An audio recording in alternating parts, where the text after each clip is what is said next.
र अब अर्को फाइल क्रिएट गर्छु म AvaliableOn भन्ने।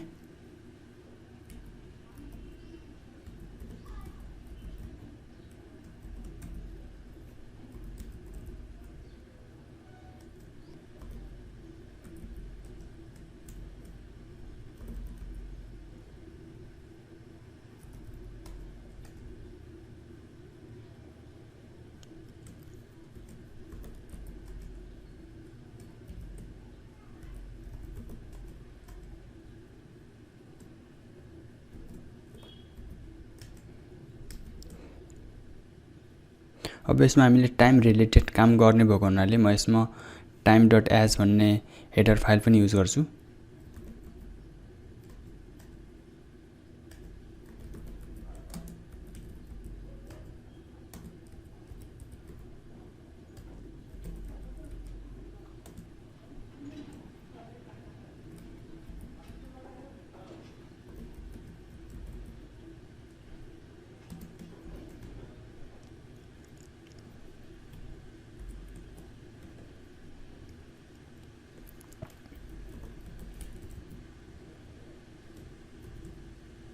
अब AvaliableOn मा हामीले डे अफ विक स्टोर गर्नुपर्ने हुन्छ।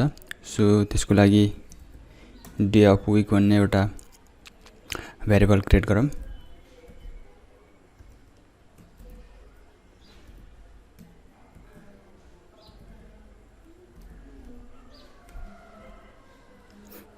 जसमा इच भेरिएबलको साइज 15 हुन्छ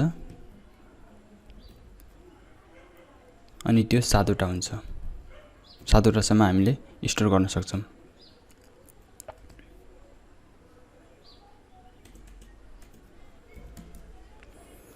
त्यसपछि हामीले के पनि स्टोर गर्नुपर्ने हुन्छ भनेपछि बिहानको शिफ्ट कति बजे छ र साँझको शिफ्ट कति बजे छ त्यो डाक्टरको।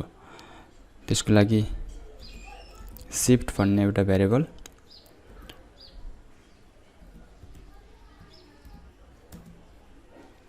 मतलब यो चाहिँ शिफ्ट 1 हुन्छ भनेपछि अर्को चाहिँ शिफ्ट 2 हुने भयो।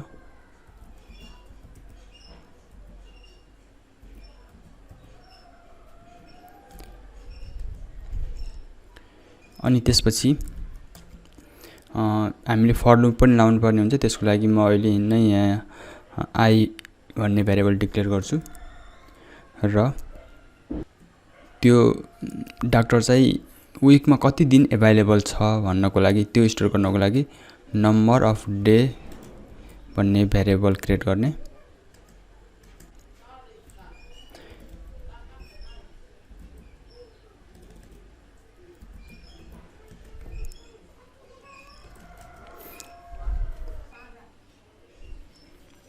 अब फंक्सनमा चाहिँ कहिले अभाइलेबल हुन्छ त्यो स्टोर गर्नको लागि फंक्सन क्रिएट गरौँ।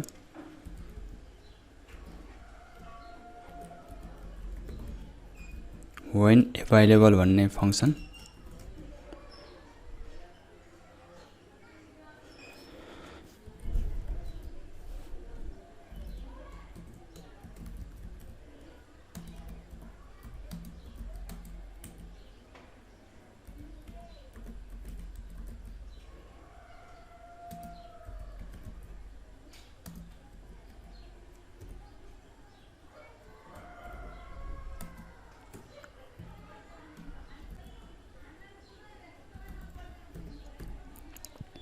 अब युजरले चाहिँ 7 दिनमा कति दिन अभाइलेबल हुन्छ भनेपछि 1 देखि 7 सम्म युजरले इन्टर गर्नुपर्ने हुन्छ।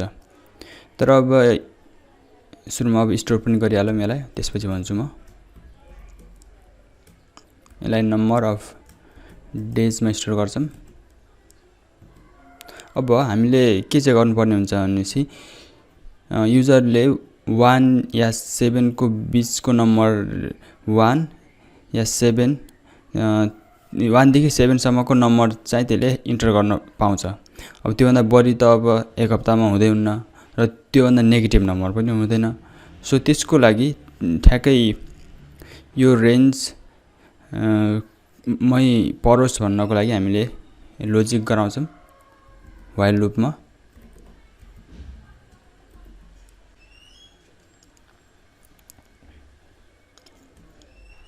यदि number of days greater or equal to 1 छ, एक भन्दा बढी या बराबर छ र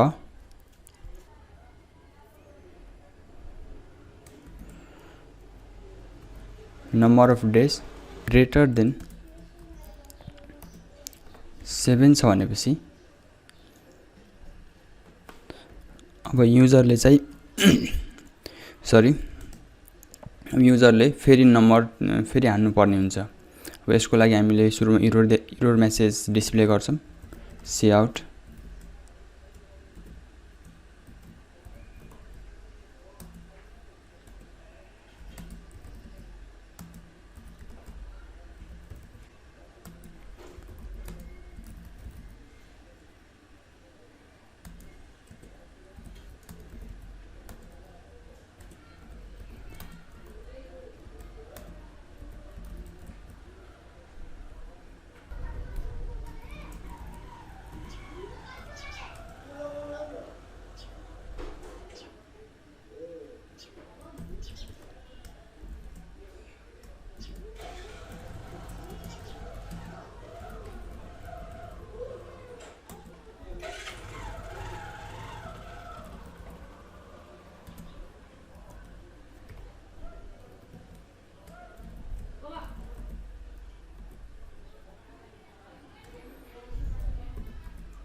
अब एरर मेसेज डिस्प्ले गरिसकेपछि युजरबाट फेरि हामीले नम्बर अफ डेज इन्टर गर्न पठाउँछौं।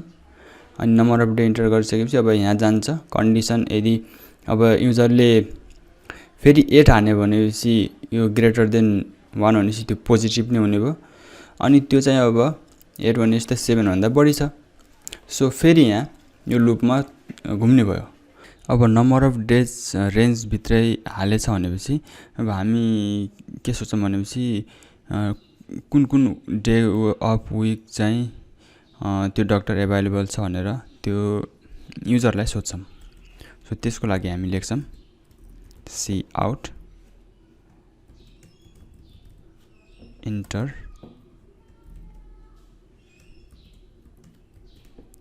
अब जस्तै 2 हानेछ भनेपछि 2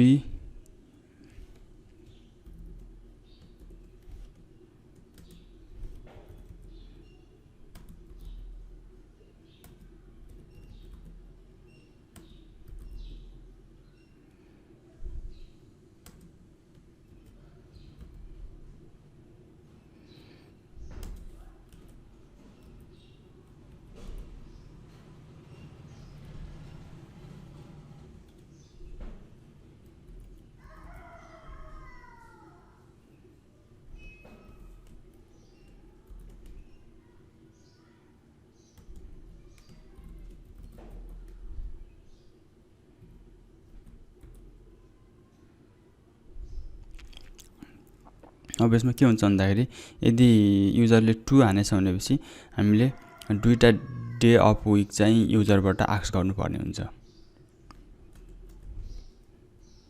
यो त भयो सोधेको कुरा। अब त्यसपछि स्टोर पनि गर्नुपर्ने भयो। त्यसको लागि फर लुप युज गर्छौं हामी।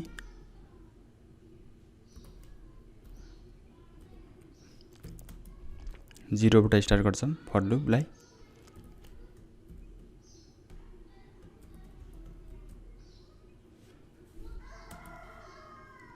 किनकि हामीले एरेमा स्टोर गर्ने हो, त्यही भएर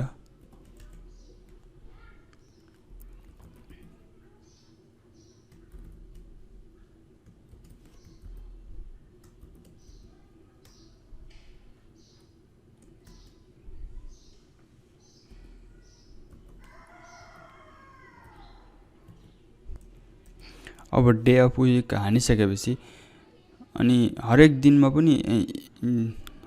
पनि अब डे को शिफ्ट हुन सक्छ र नाइट को शिफ्ट हुन सक्छ। अब त्यो दुईटा शिफ्ट हुन सक्छ। सुरुको शिफ्टमा चाहिँ कति बजे अवेलेबल छ र अर्को साँझको शिफ्टमा चाहिँ कति बजे अवेलेबल छ, त्यो पनि युजरबाट एक्सेस गर्छौं र स्टोर गर्छौं हामी।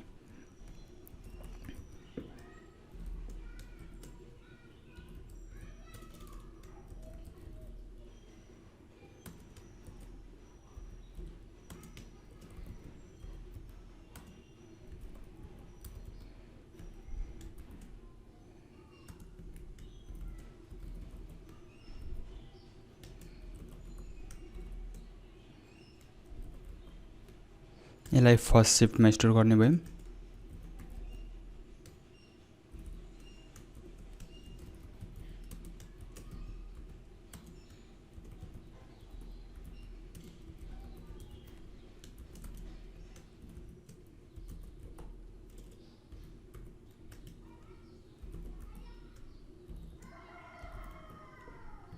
यसलाई चाहिँ सेकेन्ड शिफ्टमा स्टोर गर्छौं।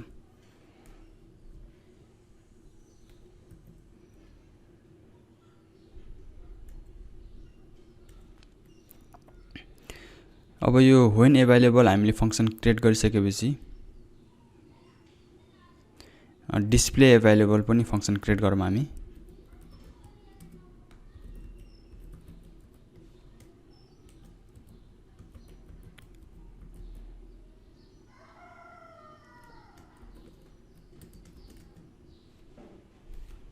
अब अहिलेको करेन्ट टाइम डिस्प्ले गर्ने बेला चाहिँ अब अहिलेको करेन्ट टाइम पनि देखाइदिएपछि हल्का इजी हुन्छ भन्ने हिसाबले हामी टाइम पनि डिस्प्ले गर्छौं। सो त्यसको लागि चाहिँ हामी टाइम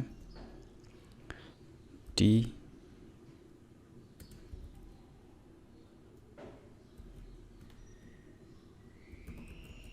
र टाइम गर्छौं।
सुरुमा त x number of days available छ भनेर हामी डिस्प्ले गर्ने भयौं।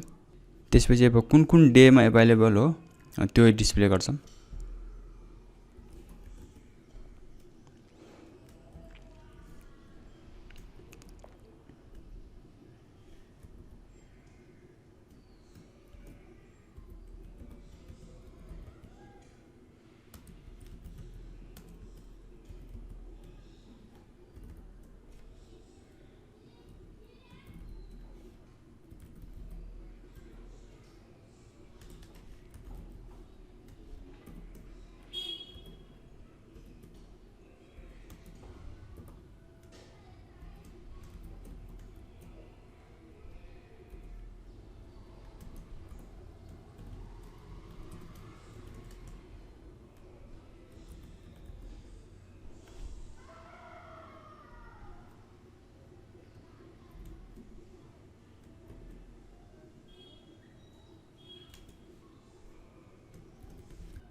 अनि त्यसपछि चाहिँ शिफ्टलाई डिस्प्ले गर्छौं।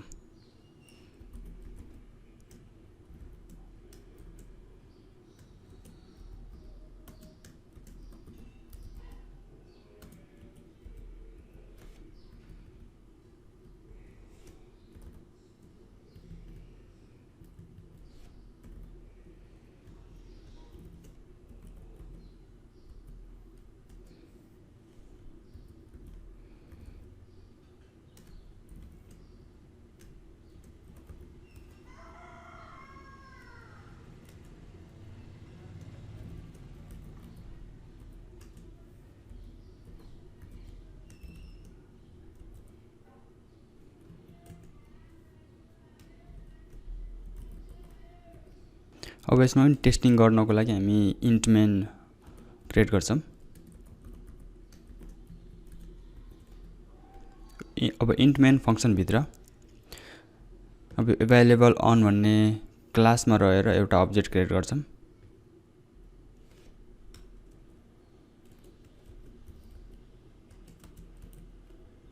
मानम a1 भन्ने अब्जेक्ट क्रिएट गरे। अब a1 लाई युज गरेर म सुरुमा त when available भन्ने लाई कल गर्छु र युजरबाट त्यो कहिले अवेलेबल छ डाक्टर र कुन कुन शिफ्टमा अवेलेबल छ त्यो स्टोर गर्ने भए। त्यसपछि फेरि a1 अब्जेक्टलाई नि युज गरेर अब त्यो अवेलेबल भएको त्यो डेट जुन स्टोर भइसकेको छ त्यसलाई चाहिँ हामी डिस्प्ले गर्छौं। अनि लास्टमा अब इन्ट मेन युज गरेको हुनाले हामी रिटर्न 0 पनि गर्नुपर्ने भयो। अब यसलाई सेभ गरेर रन गरौँ।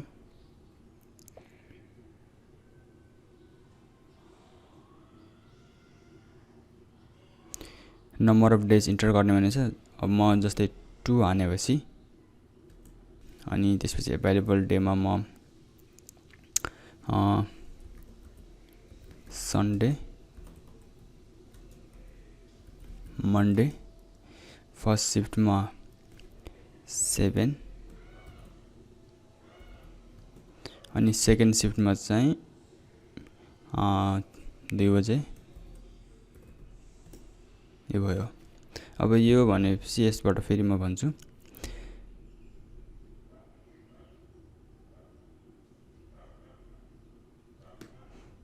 जुन यति जति छ भन्दा यति यो चाहिँ यो सुरुको फंक्सन when available बाट भएको भयो। त्यसपछि यो जुन लोकल टाइम देखि 2 PM सम्म छ त्यो चाहिँ डिस्प्ले अवेलेबल बाट आएको चीज हो। अब यसलाई हामी कट गरेर अनि यो फेरि यो इन्ट मेनलाई पनि म यसलाई कमेन्ट गर्दिन्छु किनकि अब चाहिन्न हामीलाई टेस्टिङ पर्पजको लागि मात्रै हो यो।